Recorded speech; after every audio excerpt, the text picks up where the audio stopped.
মানুষের তৈরি একটা শহর, কংক্রিটের জঙ্গল, সেটা কি কখনো প্রকৃতির মতো সুন্দর হতে পারে?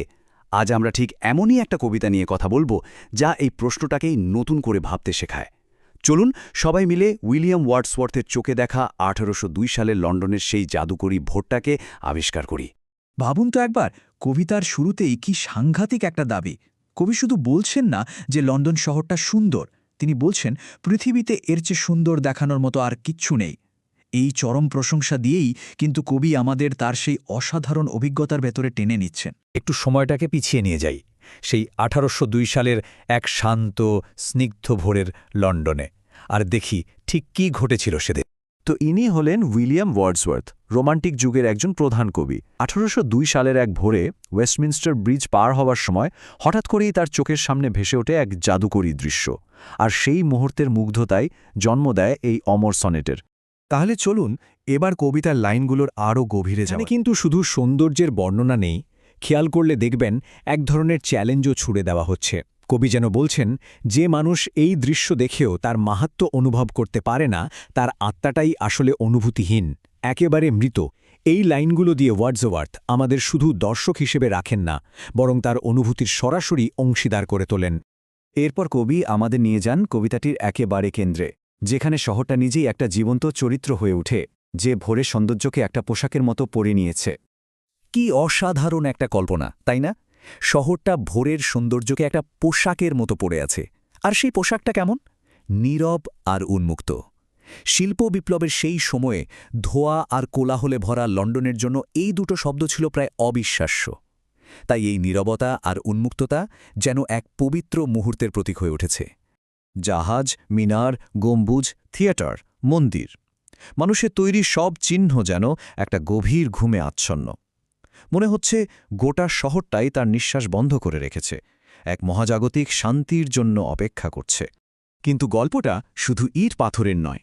কবি এবার দেখাচ্ছেন কিভাবে মানুষের জগৎ আর প্রকৃতি সেই সকালে একে অপরের সাথে মিলেমিশে একাকার হয়ে গিয়েছিল। শহরটা মাঠ আর আকাশের দিকে এক্কেবারে খোলা, সবকিছু ঝকঝক করছে ধোঁয়াবিহীন বাতাসে। দেখুন, শিল্প বিপ্লবের এক্কেবারে শুরুর দিকে ধোঁয়াবিহীন লন্ডন দেখাটা কিন্তু একটা বিরল ব্যাপার ছিল।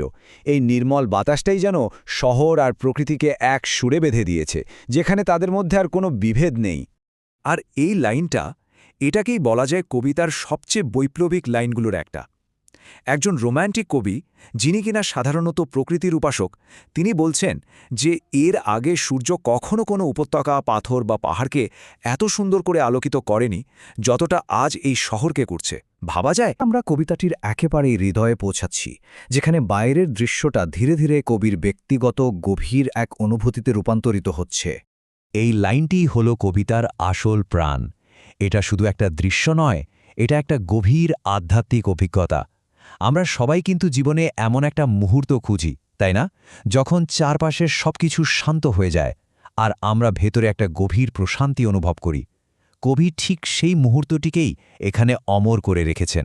টেমস নদীও যেন এই শান্তিরই একটা অংশ। সে তার নিজের মধুর ইচ্ছা অনুযায়ী বয়ে চলেছে, কোনো তাড়া নেই, কোনো ব্যস্ততা নেই, ঠিক যেন প্রকৃতির স্বাধীন শান্ত হৃৎস্পন্দন। কবির বিস্ময় এখানে একেবারে চূড়ায় পৌঁছে যায়। তিনি সৃষ্টিকর্তাকে ডেকে ওঠেন, কারণ তার মনে হচ্ছে যেন এই শহরের জড় বাড়িগুলোও জীবন্ত, আর তারা সবাই ঘুমিয়ে আছে। এই লাইনটা শহরকে একটা প্রাণবন্ত সত্তা হিসেবে প্রতিষ্ঠা করে, যে কিনা বিশ্রাম নিচ্ছে। আর এখানে কবি সেই অসাধারণ মুহূর্তের ছবিটা সম্পূর্ণ করেন, যে শহরটা সারাদিন একটা কর্মচঞ্চল বিশাল হৃৎপিণ্ডের মতো ধুকপুক করে, সেই হৃৎপিণ্ডটিও এখন শান্ত, নিশ্চল। ব্যস্ত জীবনের সমস্ত কোলাহল থেমে গিয়ে এক পরম শান্তি নেমে এসেছে। তাহলে ওয়ার্ডসওয়ার্থের জাদুটা ঠিক কোথায়? আসলে এই স্লাইডটাতেই তার উত্তর লুকিয়ে আছে। তিনি শহরের কাঠখোট্টা উপাদান, প্রকৃতির কোমলতা আর মানুষের গভীর অনুভূতিকে এমনভাবে মিশিয়ে দিয়েছেন যে একটা সাধারণ সকাল এক অসাধারণ শিল্পকর্মে পরিণত হয়েছে।